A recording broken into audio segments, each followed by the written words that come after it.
नमस्कार दोस्तों, capital of learning YouTube channel में आपका स्वागत है।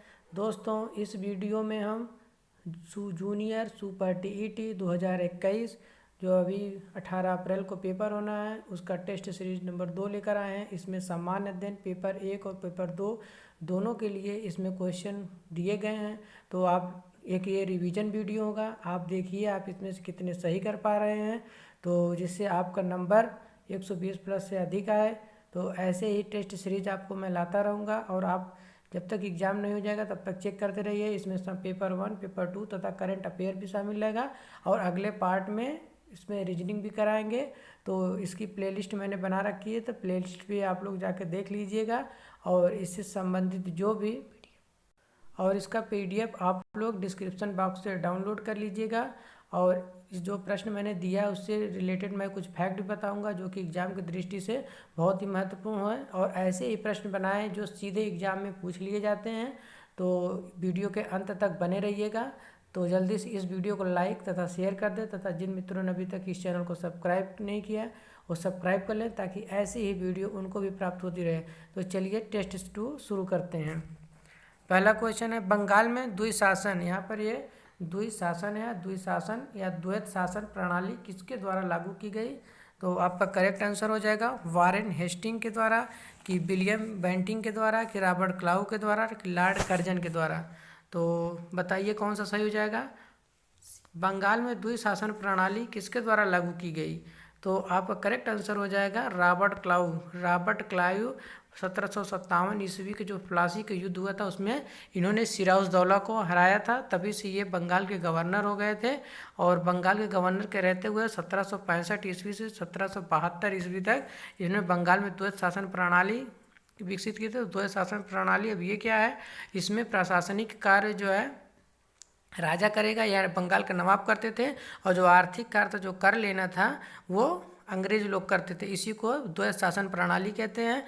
और इसका अंत कौन किया था? इसका अंत अगर बताएगा कि द्वैत शासन प्रणाली का अंत किसने किया, तो 1772 ईस्वी में वारेन हेस्टिंग जो कि उस समय बंगाल के गवर्नर थे उसने किया था। और पूछेगा कि बंगाल में द्विशासन प्रणाली की जो व्यवस्था थी, तो द्विशासन प्रणाली के जनक कौन है? तो लियोनस कार्टियस, इसको द्वैत शासन प्रणाली का जनक कहा जाता है। और वारेन हेस्टिंग के समय 1773 का रेगुलेटिंग एक्ट आया था, यही बंगाल का पहला गवर्नर जनरल बना। कौन? Warren Hasting. इसी के समय 1774 ईस्वी में भारत में सुप्रीम कोर्ट की स्थापना हुई, वो भी कलकत्ता में, उसमें एक जज की नियुक्ति होती थी। इसी ने 1774 ईस्वी में एशियाटिक विलियम जोन्स ने एशियाटिक सोसाइटी की स्थापना की।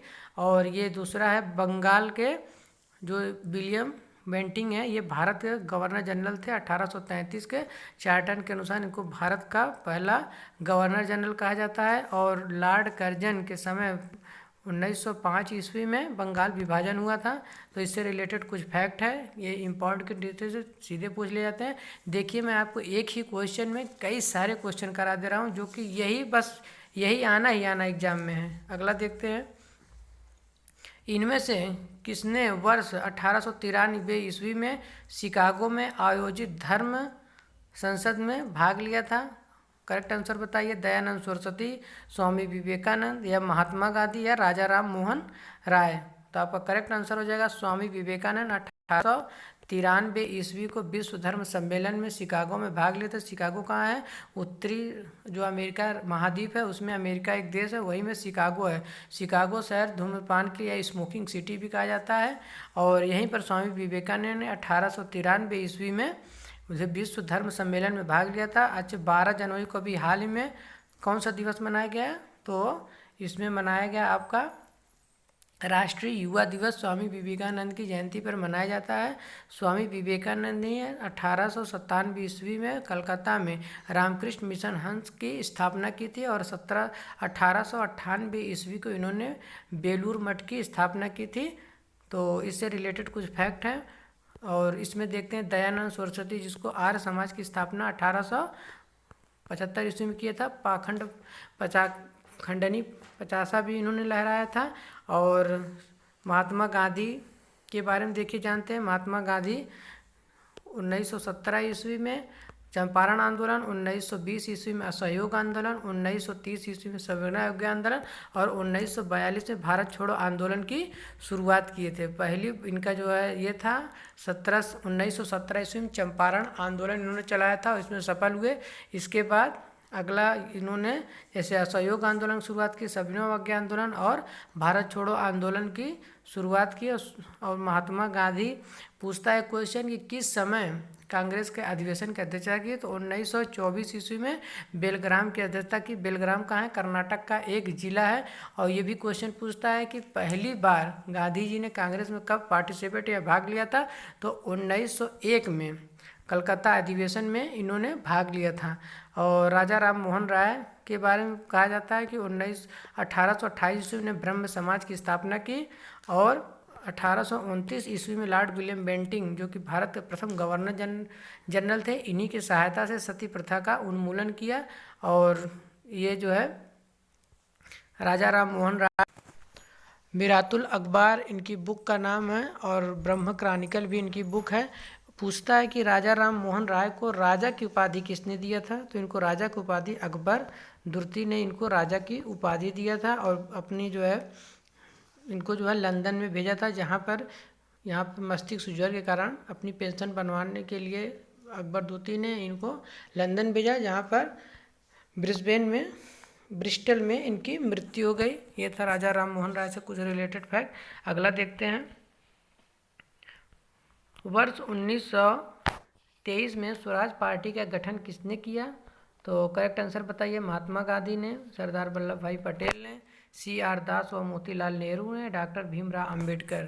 तो करेक्ट आंसर आपका हो जाएगा CR दास व मोतीलाल नेहरू। ई चित्तरंजन दास को कहते हैं CR दास, और मोतीलाल नेहरू ने गांधी जी जब असहयोग आंदोलन कर रहे थे उनसे रुष्ट हो गए, क्योंकि उसमें चौरी चौरा कांड के दौरान असहयोग आंदोलन बंद कर दिया गया। इसीलिए 1923 ईस्वी में इन्होंने मोतीलाल नेहरू के साथ जो है 1923 ईस्वी में स्वराज पार्टी का गठन किया। स्वराज पार्टी मोतीलाल नेहरू अध्यक्ष थे और CR दास इसके सचिव बने थे। और इन्होंने विट्ठल भाई पटेल थे, पहली बार विधानमंडल में चुनाव करके वहाँ पर ये सदस्य बने थे, पहले जो कि भारतीय थे विट्ठल भाई स्वामी। और इनका जो है महात्मा गांधी के बारे में अभी हम ऊपर बता ही दिए हैं। सरदार वल्लभ भाई पटेल 1928 ईस्वी में बारदोली सत्याग्रह जो हुआ था उसमें इनको महिलाओं ने सरदार की उपाधि दिए थे। और भीमराव अंबेडकर जो कि भारत के संविधान के पिता भी कहा जाता है, इन्होंने गांधी जी के साथ 24 सितंबर 1932 ईस्वी को पूना पैक्ट में समझौता किए थे। और इन्होंने प्रारूप समिति के अध्यक्ष भी थे। प्रारूप समिति में कितने अध्यक्ष थे, तो प्रारूप समिति में 7 अध्यक्ष होते हैं। अगला देखते हैं, प्रसिद्ध नाटक नील दर्पण जिसमें इंडिगो की खेती मतलब नील की खेती करने वाले किसानों के दमन का चित्रण किया गया, की रचना किसने की? शरद चंद्र चटर्जी ने, रविंद्रनाथ टैगोर ने, CR दास ने या दीनबंधु ने? बताइए। तो करेक्ट आंसर आपका दीनबंधु हो जाएगा। दीनबंधु नाटक में जो कि बंकिम चटर्जी द्वारा लिखी गई है और इसी में जो है नील दर्पण की बात की गई है। और इसमें जो है रविंद्रनाथ टैगोर के बारे में बताएं हैं तो 1913 ईस्वी में इन्होंने जनगण मनगण अधिनायक जय है जो हमारा राष्ट्रगान उसको लिखा था। और गीतांजलि के लिए इन्होंने 1913 ईस्वी में इनको पहली बार नोबेल पुरस्कार विजेता भी दिए थे। और CR दास जो कि स्वराज पार्टी के गठन से संबंधित हैं। अगला देखते हैं, प्रसिद्ध नाटक नील दर्पण जिसमें इंडिगो नील की खेती करने वाले किसानों के दमन का चित्रण किया गया है। अगला देखिए, 1760 ईस्वी का प्रसिद्ध वांडीवास का युद्ध अंग्रेजों द्वारा किसके खिलाफ लड़ा गया? तो ये बताइए, फ्रांसीसी, स्पेन या मैसूर या कार्टरिक? तो ये आपका क्या हो जाएगा करेक्ट आंसर? फ्रांसीसियों के खिलाफ 1760 ईस्वी में अंग्रेजों ने वांडीवास का युद्ध लड़ा था, जिसमें फ्रांसीसियों की हार हुई और इसमें भारत में इनकी सत्ता कमजोर हो गई। और उस समय अंग्रेज की तरफ से कौन गवर्नर लड़ रहा था? तो वहाँ आयरकुट थे और फ्रांसीसी की तरफ से काउंट लाली। याद कर लीजिए, फ्रांसीसी की तरफ से काउंट लाली और अंग्रेजों की तरफ से कौन थे? आयरकुट। अगला देखते हैं, 1760 ईस्वी में वांडीवास का युद्ध अंग्रेजों तथा फ्रांसीसियों के बीच लड़ा गया। अंग्रेजों के बीच चल रहे सप्तवर्षीय युद्ध का हिस्सा था। इसमें फ्रांसीसी सेना की हार हुई। देखिए अगला देखिए, वर्ष 1831 में बुद्धो भगत के नेतृत्व में कोल विद्रोह किस क्षेत्र में हुआ? तो कोल विद्रोह बताइए कच्छ में, सिंहभूम में, पश्चिमी घाट में या सतारा में? तो करेक्ट आंसर आपका सिंहभूमि हो जाएगा। सिंहभूम छोटा नागपुर के क्षेत्र में पड़ता है। इस बुद्धो भगत का इसमें कोल विद्रोह का होने का कारण क्या था? अंग्रेज उस समय इनसे ज़मीन छीन कर इनके जमींदार व महाजन को दे दिए जाते थे, इसीलिए बुद्धो भगत ने अंग्रेजों के खिलाफ कोल विद्रोह छेड़ दिया। अगला देखते हैं, बिहार में 1857 के विद्रोह का नेतृत्व किसने किया? तो करेक्ट आंसर बताइए। नाना साहब, तांत्या टोपे, कुंवर सिंह या फिर मौलवी अहमदुल्लाह? तो करेक्ट आंसर आपका कुंवर सिंह हो जाएगा। इनको बिहार का शेर भी कहते हैं। इन्होंने यही एकमात्र थे 1857 की क्रांति के समय जिन्होंने अंग्रेजों को पराजित किया था बिहार में। और तांत्या टोपे जो कि नाना साहब के सेनापति थे, कानपुर से विद्रोह का नेतृत्व कर रहे थे। मौलाना अहमदुल्लाह फैजाबाद से कर रहे थे और नाना साहब भी कानपुर से कर रहे थे। और बिहार में 1857 के नेतृत्व का कुंवर सिंह ने किया था, वह आरा, तो जो बिहार के आरा के जगदीशपुर के जमींदार थे, उन्होंने विद्रोह में अपनी वीरता और मसाल रोहताक, मिर्ज़ापुर, रीवा व बांदा, लखनऊ, आजमगढ़ तक फहराया। 26 अप्रैल 1858 को वीरगति को प्राप्त हो गए। अगला देखते हैं, चंपारण में इंडिगो के किसानों की दशा की ओर गांधी जी का ध्यान किसने आकर्षित किया? तो इंडिगो मतलब हो जाएगा आपके नील की खेती से संबंधित है। इसमें नील की खेती करने वाले किसान थे। तो आप करेक्ट आंसर बताइए। राजेंद्र प्रसाद, अनुग्रह नारायण सिन्हा, आचार्य कृपलानी और रामचंद्र शुक्ल।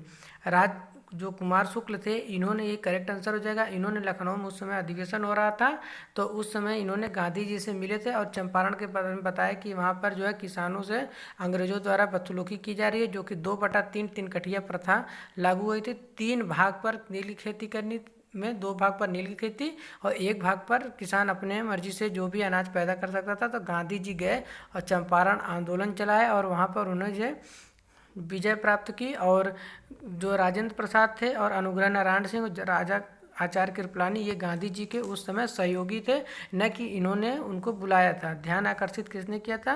राम कुमार शुक्ल। तो करेक्ट आंसर आपका राम कुमार शुक्ल हो जाएगा। ये UPPCS, UPSI, UPSSC, ये फेवरेट क्वेश्चन है, एग्जामों में हमेशा पूछे जाते हैं। अगला है, देखिए, चंपारण में इंडिगो के किसान की दशा की ओर गांधी जी का ध्यान आकर्षण स्वतंत्रता सेनानी व चंपारण निवासी राम शुक्ल ने आकर्षित किया। इसके पश्चात ही वर्ष 1917 को चंपारण सत्याग्रह महात्मा गांधी के नेतृत्व में संपन्न हुआ। राम कुमार शुक्ला ही महत्वपूर्ण योगदान था। अगला देखते हैं, प्राचीन महाजनपद मगध की प्रथम राजधानी कौन सी थी? तो बताइए, पाटलिपुत्र, वैशाली, चंपा या अंग? तो बताइए, इसका करेक्ट आंसर हो जाएगा, जो मगध की राजधानी थी वो प्राचीन काल में पाटलिपुत्र थी। वैशाली की राजधानी कौन बनाया था? वैशाली जो शिशुनाग थे, इन्होंने अपनी राजधानी पाटलिपुत्र से कहाँ ले गए? वैशाली। चंपा अंग की राजधानी थी और अंग एक 16 महाजनपदों में से एक था। 16 महाजनपद का हमको उल्लेख कहाँ से मिलता है? तो बुद्ध की जो है अंगुत्तर निकाय तथा जैन धर्म के भगवती सूत्र से इसकी जानकारी मिलती है कि भारत में 16 महाजनपद प्राचीन काल में थे। अगला देखते हैं, देखिए, राजगिरी गिरिजबद्ध थी। बौद्ध यंग अंगुत्तर निकाय तथा भगवती सूत्र में 6ठी ईसा पूर्व के 16 महाजनपदों को उल्लेख है। अगला देखते हैं, निम्न में से कौन सा भारत में गांधी जी का प्रथम सत्याग्रह आंदोलन था जिसमें उन्होंने सविनय अवज्ञा का प्रयोग किया था? तो करेक्ट आंसर बताइए। चंपारण था, खेड़ा था, अहमदाबाद था कि रॉलॉट था? तो पहला उन्होंने अभी बताया ऊपर में 1917 ईस्वी में चंपारण आंदोलन, उन्होंने सविनय अवज्ञा आंदोलन का उपयोग किया। सविनय अवज्ञा आंदोलन कब किए थे? 1930 ईस्वी में किए थे। खेड़ा आंदोलन भी बता चुके हैं, ये 1928 ईस्वी में गुजरात में हुआ था, जिसमें सरदार वल्लभ भाई पटेल नेतृत्व किए थे। और अहमदाबाद मिल विद्रोह भी हुआ था 1928 में, जो कि सरदार वल्लभ भाई पटेल किए थे गांधी जी के मदद के कारण। और रॉलआउट एक्ट, इसको बिना अपील, बिना दलील, बिना वकील का रॉलआउट एक्ट कहा जाता है। और इसके 1919 में आया था ये, और इसी रॉलआउट एक्ट के तहत जलियांवाला बाग हत्याकांड हुआ था। अगला देखते हैं, निम्न में से किस हड़प्पा नगर में जूते हुए खेतों के निशान मिले हैं, मतलब किस हड़प्पा खेत में जूते हुए खेत मिले हैं, तो आप करेक्ट आंसर बताइए। कालीबंगा, धौलावीरा, मोहनजोदड़ो या लोथल। तो करेक्ट आंसर आपका हो जाएगा आपका कालीबंगा में जूते हुए खेत मिले हैं, हवन कुंड मिली है, यहाँ से लिपस्टिक का साक्ष्य मिला है, यहाँ पे सिंदूर का साक्ष्य मिला है, यहाँ पे अलंकृत ईंटों का साक्ष्य मिला है। कहाँ पर? कालीबंगा। कालीबंगा कहाँ है? राजस्थान के गंगानगर के किनारे जो है जिला है, वहाँ है, घग्गर नदी के किनारे कालीबंगा स्थित है। धौलावीरा जो है, और ये धौलावीरा और लोथल भोगवा नदी के किनारे स्थित हैं। और धौलावीरा में जो है जल निकासी या जल प्रबंधन की उचित अच्छी व्यवस्था थी। मोहनजोदड़ो को मृतकों का टीला कहा जाता है। यहाँ से विशाल अन्नागार, स्नानागार और यहाँ पे कांसे की मूर्ति, नर्तकी आदि मिली है। और लोथल जो कि एक बंदरगाह शहर था, यहाँ पर चावल और जौ की भूसी मिली है। तो इसको याद कर लीजिए, ये भी बंदरगाह नगर था। ये फेवरेट एग्जाम का क्वेश्चन है, ये अक्सर यहीं से पूछे जाते हैं। कालीबंगा जो कि लिपस्टिक और सिंदूर के लिए फेमस है। धौलावीरा में जल निकासी प्रबंधन है। और मोहनजोदड़ो को मृतकों का टीला भी कहा जाता है, यहाँ से कांसे की मूर्ति प्राप्त हुई है। अगला देखते हैं, ये देखिए पूरा बता दिए हैं आपको डिस्क्रिप्शन में। अगला देखते हैं, त्रिरत्न या तीन रत्न जैसे सटीक ज्ञान, सच्ची आस्था और सटीक क्रिया निम्न में से किससे संबंधित है, बताइए। बौद्ध धर्म से, हिंदू धर्म से, जैन से या ईसाई से। तो करेक्ट आंसर हो जाएगा त्रिरत्न आपका जैन धर्म से संबंधित है। त्रिरत्न में सम्यक ज्ञान, सम्यक आचरण और सम्यक दर्शन होता है। और इसमें बौद्ध धर्म में आपका त्रिपटक होता है। कौन सा त्रिपटक है? तो अभिधम्य त्रिपटक, विनय पिटक और सूत्र पिटक, तीन पिटक हैं बौद्ध धर्म में। और त्रिरत्न है जैन धर्म में। हिंदू धर्म में आपका जो है ये हो जाएगा भगवत गीता। और ईसाई धर्म को बाइबिल के नाम से भी जानते हैं, इसको ईसा मसीह इसके ईश्वर हैं। अगला देखते हैं, और देखिए 24वें तीर्थंकर एवं जैन धर्म के वास्तविक संस्थापक महावीर स्वामी माने जाते हैं। इनमें से किस शासक ने चतुर्थ बौद्ध संगीति काश्मीर में आयोजित की, बताइए करेक्ट आंसर। अशोक, अजातशत्रु, कनिष्क या कालाशोक। चतुर्थ संगीति कहाँ पर हुई थी आपकी? लगभग ये 86 ईस्वी में हुई थी। तो कनिष्क के शासन काल में हुई थी, कुंडल वन ग्राम में हुई थी। और वसुमित्र इसके जो है अध्यक्ष थे। और उपाध्यक्ष कौन थे? अश्वघोष इसके उपाध्यक्ष थे। और मोगितली 30 पुत्र के समय अशोक में कौन सी संगति हुई थी? ये तीसरी हुई थी। कब? 252 ईसा पूर्व में। और कालाशोक के समय 383 ईस्वी पूर्व में कालाशोक के समय हुई थी। कहाँ पर? पाटलिपुत्र में हुआ था। ये कालाशोक के समय वैशाली में हुआ था, अशोक के समय पाटलिपुत्र में, अजातशत्रु के समय राजगृह में हुआ था। और ये 483 ईसा पूर्व हुआ था। और इसमें जो है कनिष्क के समय बौद्ध धर्म हीनयान और महायान में परिवर्तित हो गया था। अगला देखते हैं,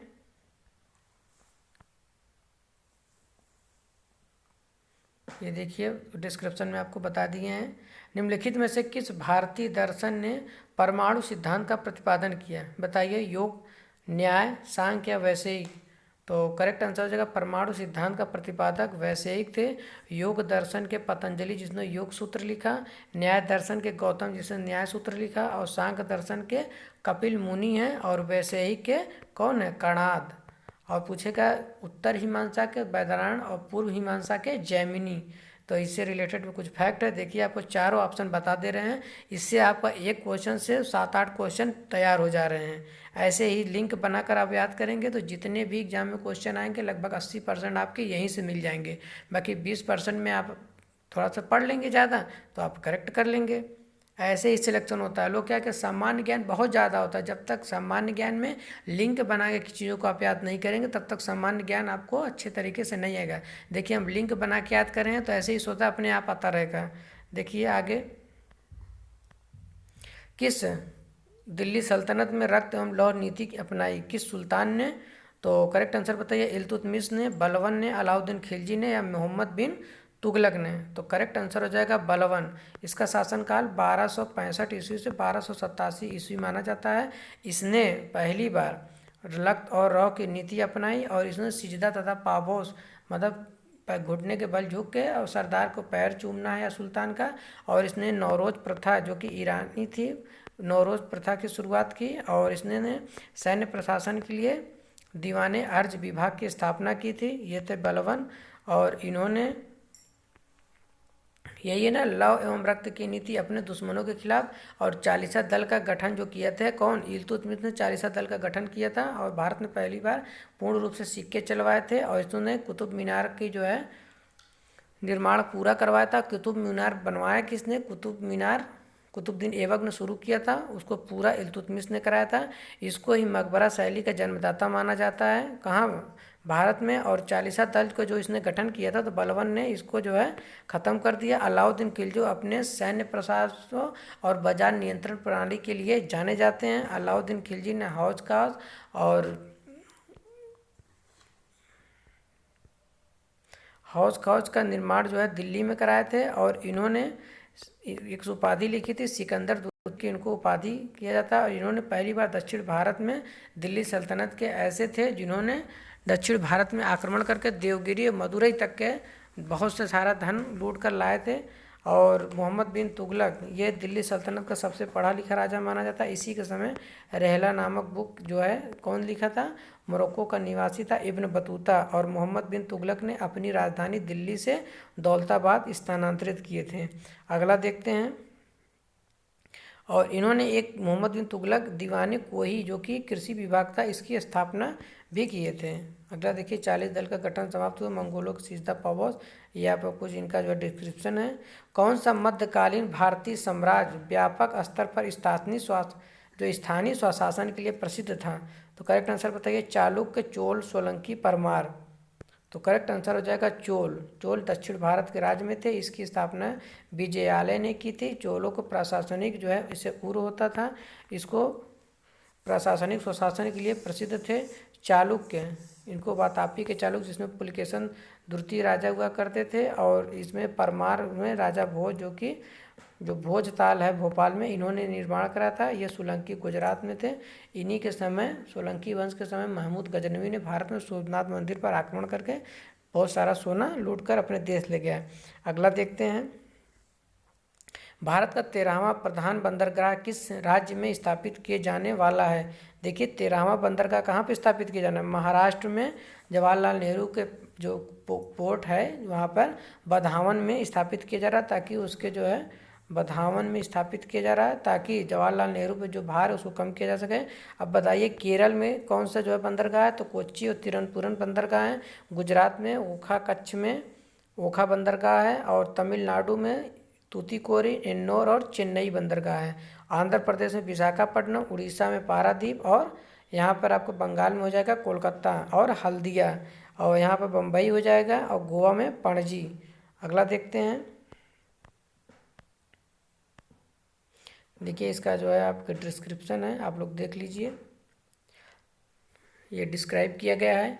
निम्न राज्यों में से कौन सा राज्य भारत में सर्वाधिक सौर ऊर्जा का उत्पादन करता है?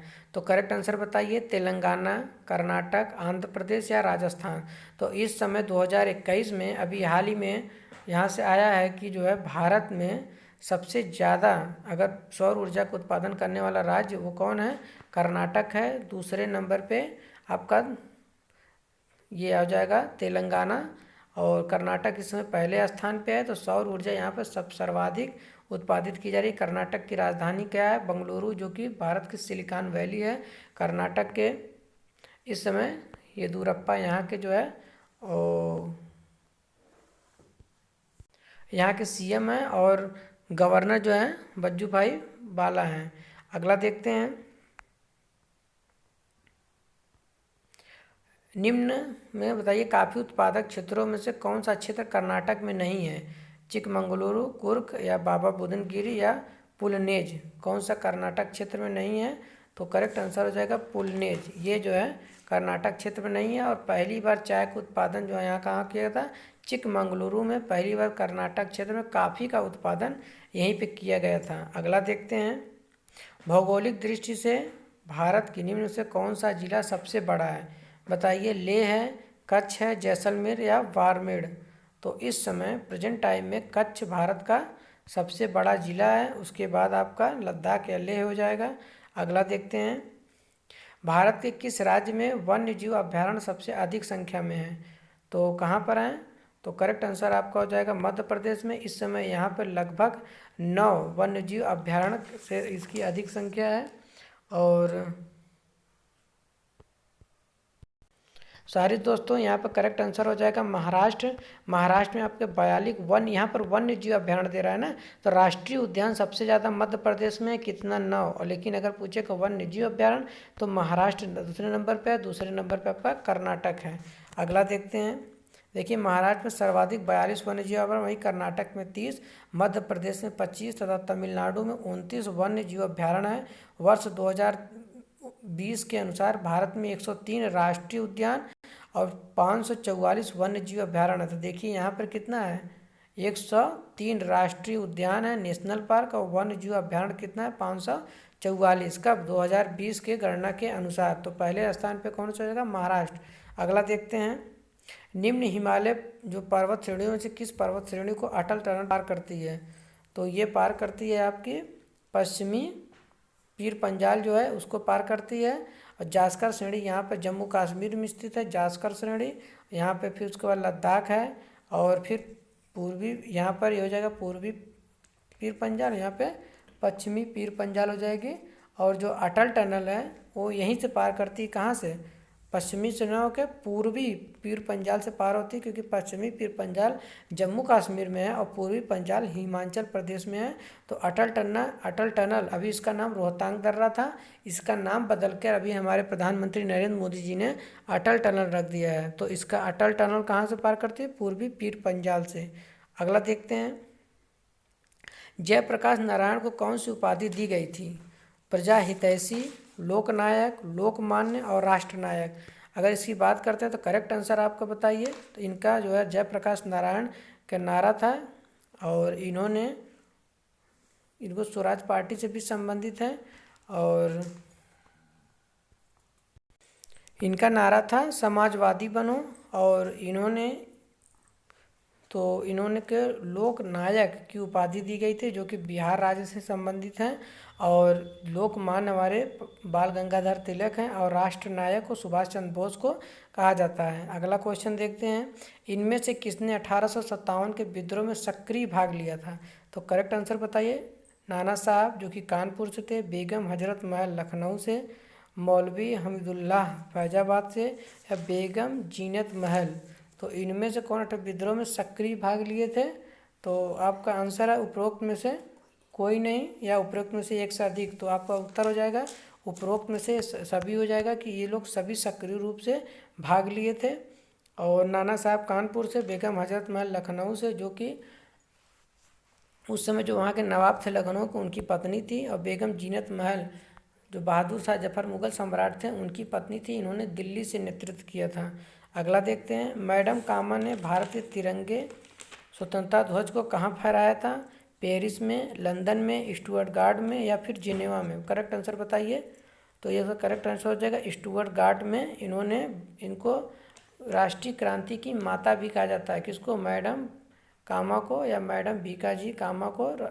अब पेरिस जो है किस नदी के तट पे है? सीन नदी के तट पे है। लंदन टेम्स नदी के तट पे है।